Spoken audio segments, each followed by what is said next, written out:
Once again, I'm Rajesh Kumar, science teacher of Patawar School, Pathankot. Our main chapter is How Do Organisms Reproduce? Class 10th, Biology. This is the third lecture, okay?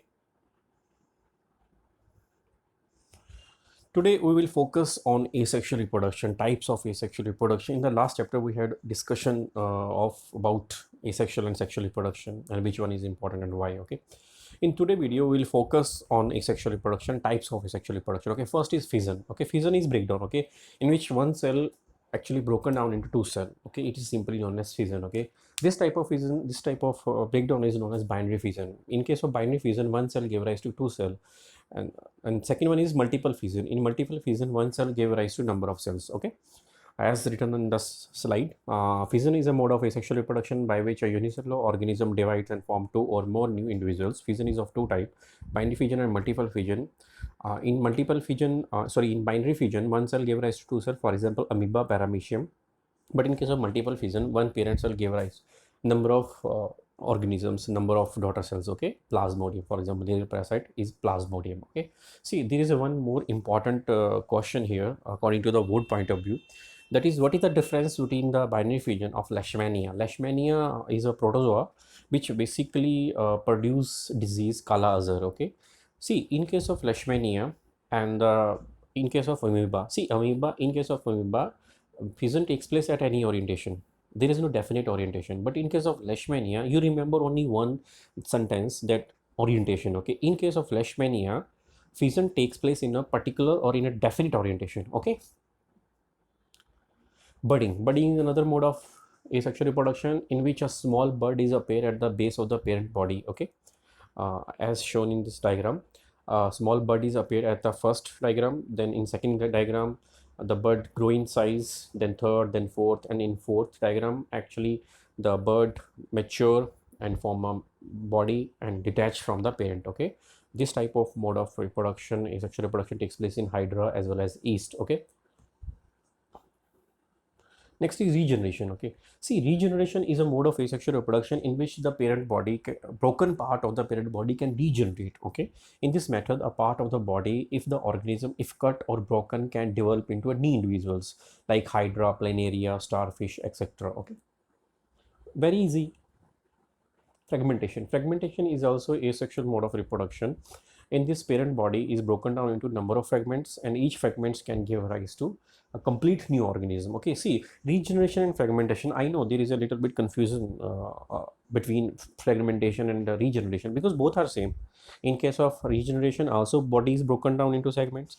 In case of fragmentation, also body broken down into the fragments. Okay, see, but you can notice only one thing, that fragmentation is basically used inside the plant kingdom, basically alga, because Spirogora is the algae, but regeneration is basically used inside the animal kingdom. Okay, so the only word difference is, okay, regeneration means regenerating broken part and fragmentation means fragments. Okay, next is spore formation. In this method, structures called sporangy or fruiting body. Okay, see, this spherical structure is known as fruiting body. This one is fruiting body, and you can call it as a sporangia. This type of asexual reproduction basically takes place in Rhizopus, Mucor, Penicillium. These are the fungus. Okay, these are basically fungus. Spore formation is basically takes place, is a mode of asexual reproduction in fungus. Okay, see, sporangium, when this sporangium grow and mature, they liberate millions of spores. These spores are the cells or the gametes or the sex cells. Okay, which can responsible for the production of new organism. Okay, and wind play very important role in the dispersal of spore. Okay, see, spore formation is very important because in this case, with the help of wind, these spores can disperse to a far distance. Okay,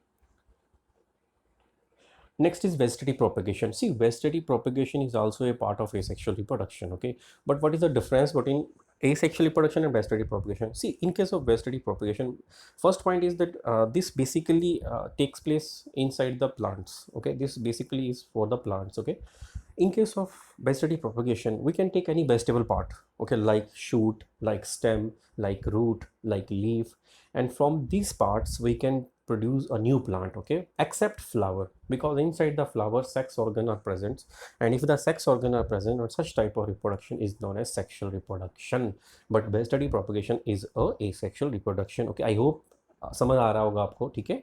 there is nothing big deal, okay, very easy, बहुत easy है ये। और देखो vegetative propagation क्या होती है? Vegetative propagation होती है कि जिसमें हम किसी भी वेजिटेबल पार्ट एक्सेप्ट फ्लावर से हम नया प्लांट बना सकते हैं, ठीक है।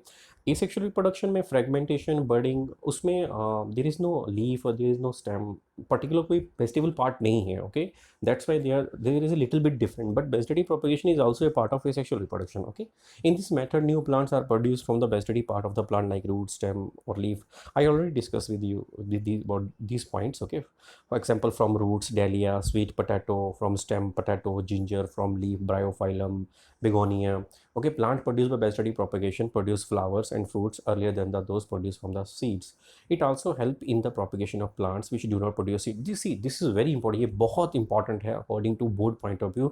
Why vegetative propagation is important? What is the importance of vegetative propagation? देखो vegetative propagation इतनी important क्यों है? See, first point, vegetative propagation से हम नंबर को बहुत ज़्यादा बढ़ा सकते हैं.